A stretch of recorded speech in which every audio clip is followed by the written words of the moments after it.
Hey, everybody, welcome back. Today's episode is one I've been sitting on for a while. And actually, I've talked about this topic probably here and there, but I just want to dive into it with a little bit different. It hits different when you've lived it. And I know a lot of you have. We're talking about the moment in life when you need someone, truly need someone. And suddenly you can see exactly who is in your corner and who just likes how you serve them. I know this is probably going to hit home for a lot of us. And if you've ever worked in the service industry, you know that people get used to you being the strong one. You always being available. They get used to you smiling through everything. They don't ask you how you're doing. They get used to you handling everything until the day that you can't. And that's when the truth shows up. So let's get into it. It's going to be a little bit raw, a little bit, freeing, I hope. Let me start with a story, a real moment. No highlight reel, no, not the polished version. There was a day where everything was just stacking up. You know those days where one wrong look from a stranger could make you cry in the cereal aisle at the grocery store? That was the mood I was in. I got home from work, already running on low. I put my bag down, leaned on the counter, and felt this heavy silence hit. It was like my body finally decided to tell the truth. I was not okay. And for once, I didn't try to tough it out.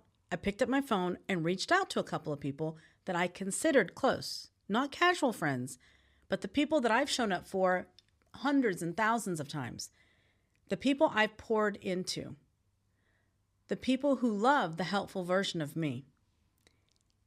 And the replies rolled in. Oh, you'll get through it. Wow, that's crazy. I'm swamped too. Can we talk later? It felt like ordering comfort and getting a box of receipts. Not useless, not rude, just empty. And in that quiet moment, I realized something. Those people were used to me being the one who held the emotional weight of everything. They weren't used to me needing anything. I wasn't asking for the world. I just needed someone to be present, someone to sit next to me while I caught my breath. And it turns out that that was too big of an ask for people who only knew how to take.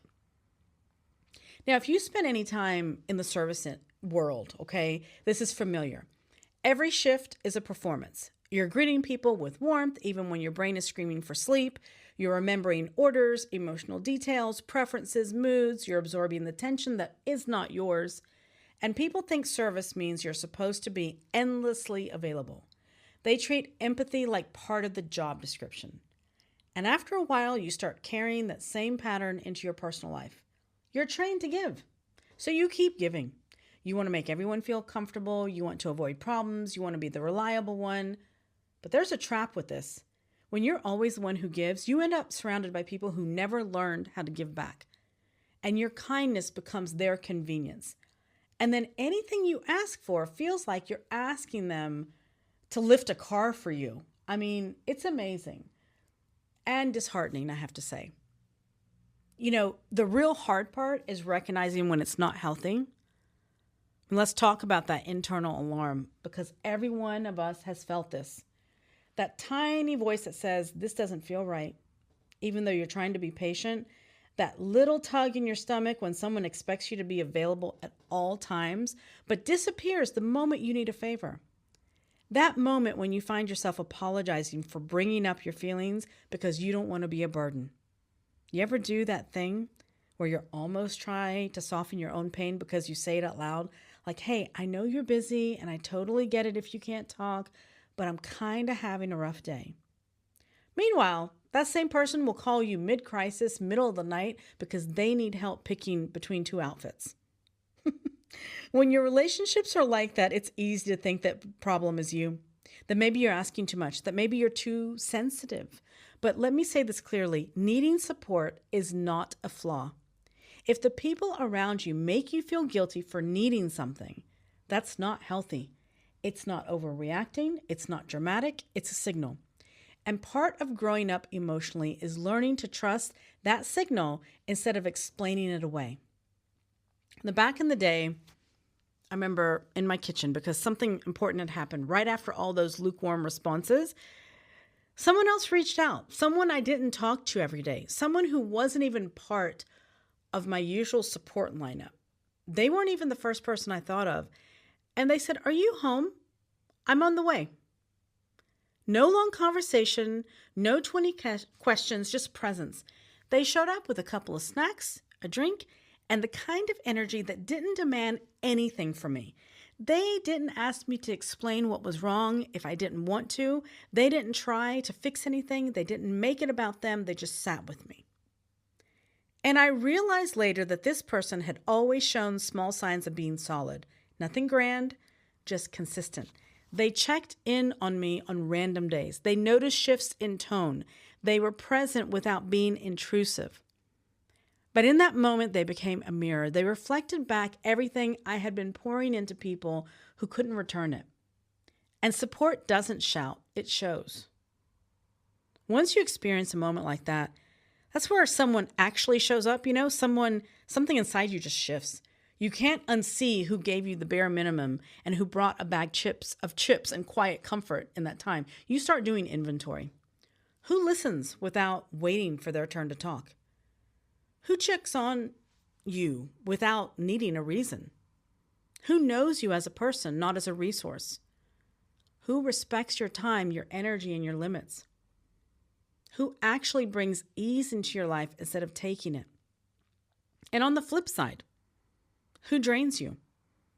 Who only calls you when they want advice or they want information or they want you to be a travel agent or they want you to be their finance person? Who gets irritated when you're not available?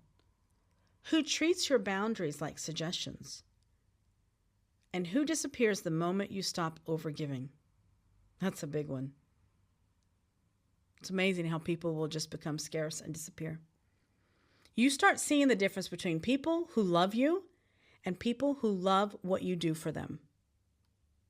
Breaking the cycle of overgiving can be a challenge. But here's where we want to get real, because it's the one thing to recognize unhealthy patterns, but it's another thing to change them. When you've spent years being the helper, the strong one, the I got it person, setting boundaries feels like you're breaking your own personality. It feels unnatural. You almost feel guilty. But the truth is that if you can be the person who supports everyone else, you can learn to support yourself too. It starts small. You don't have to change overnight. But try things like saying, "I can't talk right now, but I care. Let's catch up later."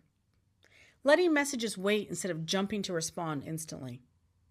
Not apologizing for being overwhelmed or being tired.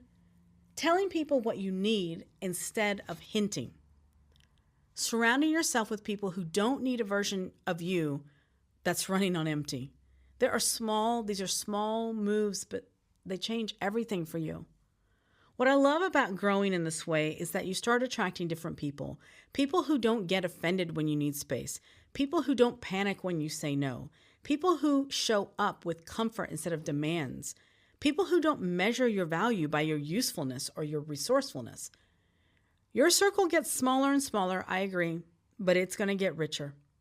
And the people who fall away, honestly, they weren't meant really to stay through the next chapter of your life anyway.